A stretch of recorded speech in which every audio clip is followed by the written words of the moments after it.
everyone, it's nice to see you again.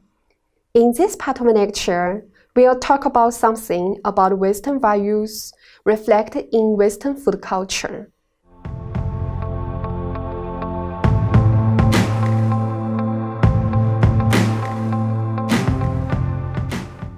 When we talk about Western food, the shiny and refined forks and plates may occur in our mind. Yes, compared with chopsticks, the simple tool for eating in China, there is a complex set of exquisite dinnerware available for meal in Western food. Different shapes of tools are designed to suit different courses according to these courses' characteristics. Generally, there are knives, forks, spoons, plates, cups, and glasses. But things are not so simple. As to knives, there are meat knife, fish knife, butter knife, and salad knife. It's a similar case for forks, plates, and spoons. Different forks are needed for meat, fish, seafood, salad, and cake. Spoons involve soup spoon, teaspoon, dessert spoon, and demi-tasse spoon. As to glasses, there are water goblet, champagne flute, white wine glass, red wine glass, sherry glass, beer glass, sour glass, etc. There are dozens of kinds of glasses for drinks. Exquisiteness is also demonstrated in the careful service in restaurants, elegant table setting, and the layout of the dishes, especially in French dish. The composed manner of servants, the postures of carrying dishes, the elegant body gestures, and the polite language all present a pursuit of exquisite and embody an elegant taste in Western food culture.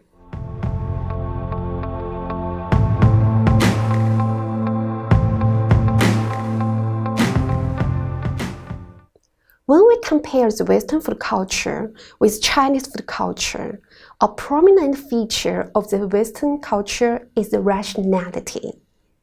This is embodied in three aspects: nutrition, efficiency, and standardization.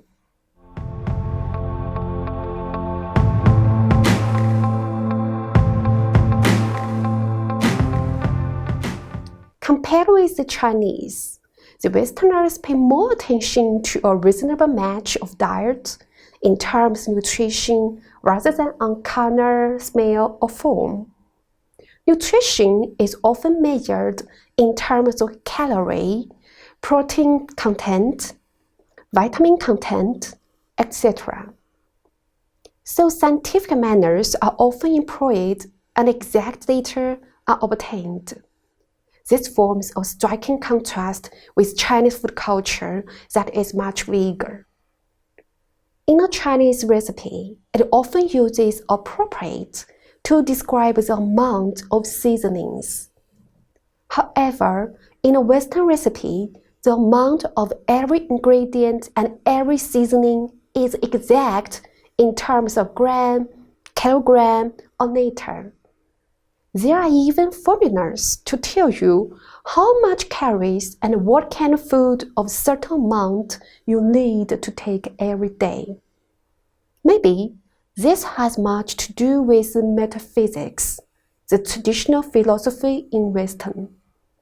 As a result, too much emphasis on rationality causes too little attention to variation of food tastes. Compared with Chinese cooking, there is less variation of cooking methods in Western.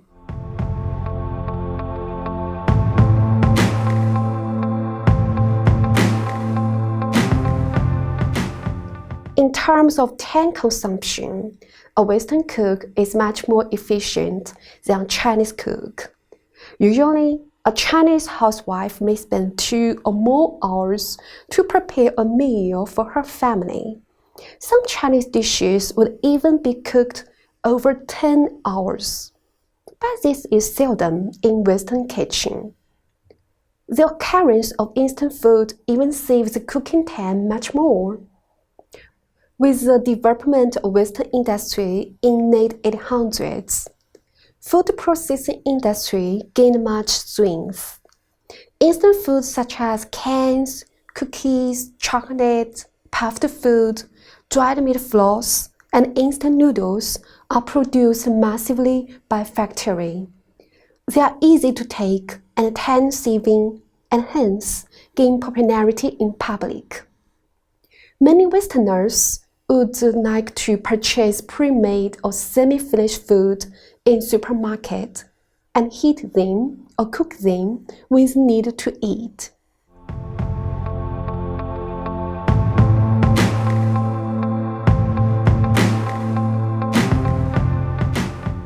Besides, standardization is also explicit in Western food culture. As we know, the Western countries have stepped into industrial era for more than 200 years. So standardization, the feature of industrial age, has also been assimilated into food industry. In industrial age, everything needs to be controlled by a series of rules, procedures, and standards. When food is massively produced, procedurization and standardization are also employed. For every brand, there is a specific nutrition standard and production concept to be carried out through scientific disposition and management.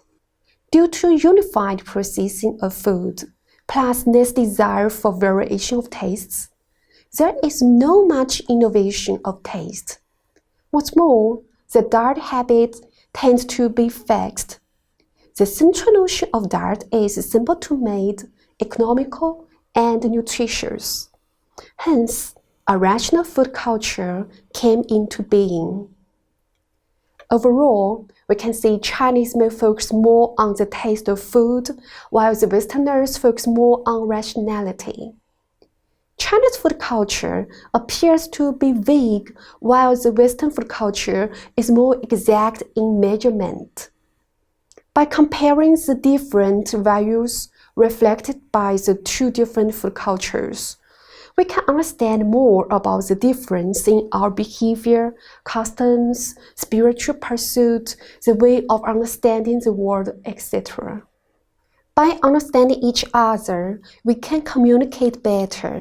So, I hope you've learned what we've discussed today. See you next time.